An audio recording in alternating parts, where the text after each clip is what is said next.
Assalamualaikum warahmatullahi wabarakatuh. Perkenalkan saya Wulan Safitri 191410226 dari SI 6B Sistem Informasi Universitas Bina Dharma. Pada kesempatan kali ini saya akan membahas mengenai materi Enterprise Arsitektur. Sebelum membahas lebih dalam, saya akan membahas mengenai definisi-definisi. Yang pertama, definisi enterprise. Apa sih yang dimaksud dengan enterprise itu? Enterprise merupakan kumpulan dari integrasi sistem yang ada di suatu organisasi di bawah kontrol atau pengendalian berupa bisnis, layanan, maupun keanggotaan guna mencapai tujuan organisasi. Yang kedua, apa yang dimaksud dengan arsitektur?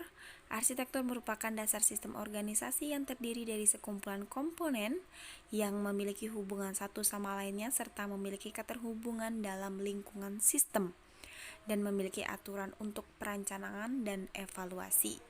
Menurut The Open Group tahun 2009.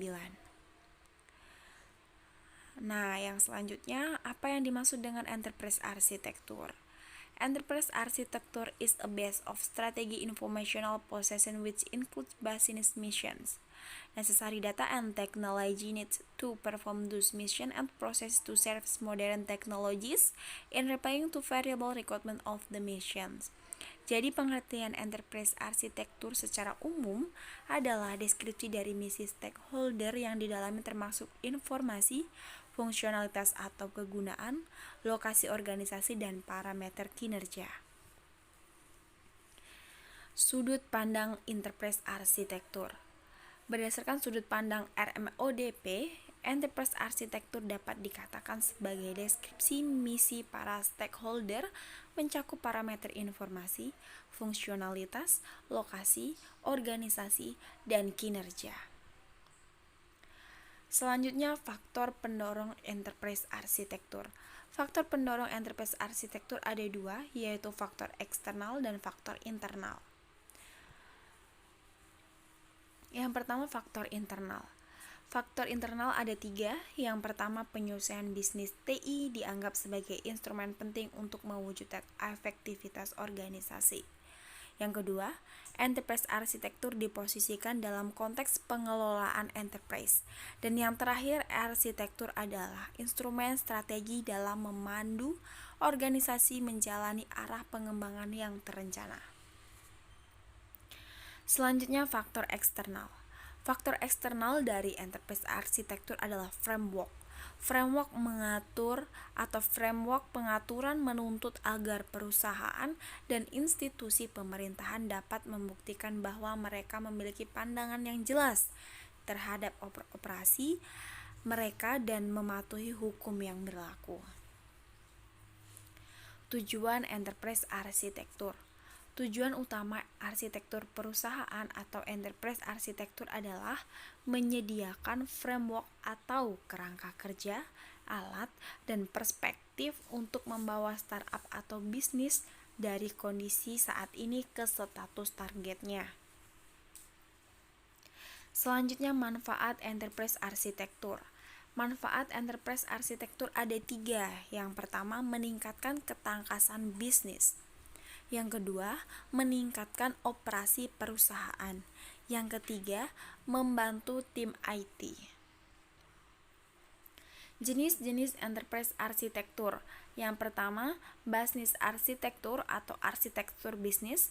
Yang kedua, information arsitektur atau arsitektur informasi. Yang ketiga, teknologi arsitektur atau arsitektur teknologi. Dan yang terakhir adalah application arsitektur atau arsitektur aplikasi. Metodologi perencanaan enterprise arsitektur. Yang pertama ada di Open Group Architectural Framework atau TOGAF.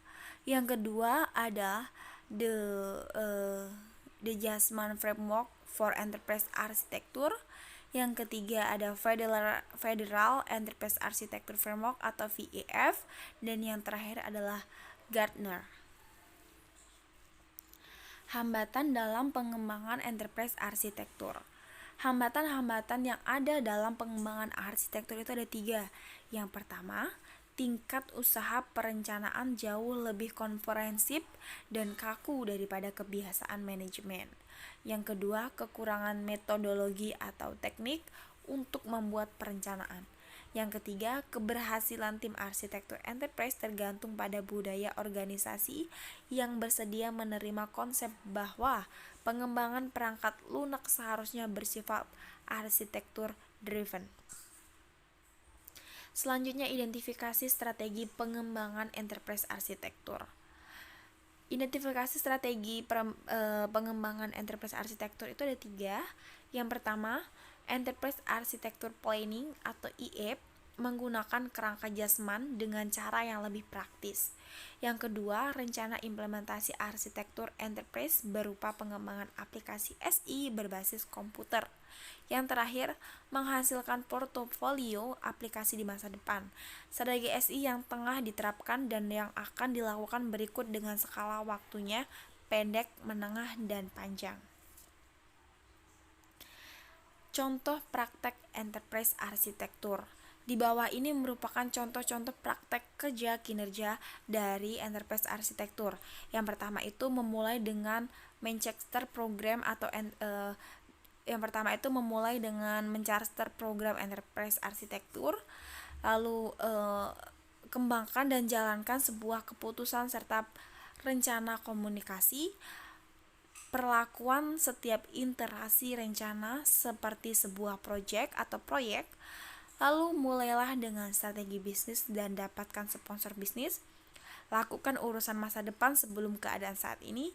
Jadilah realistis, menerapkan tata kelola dan kepatuhan. Dan yang terakhir, siapkan program pengukuran untuk mengukur kemajuan yang dibuat. Selesai. Terima kasih. Saya akhiri, wabillahi taufiq wal hidayah. Wassalamualaikum warahmatullahi wabarakatuh.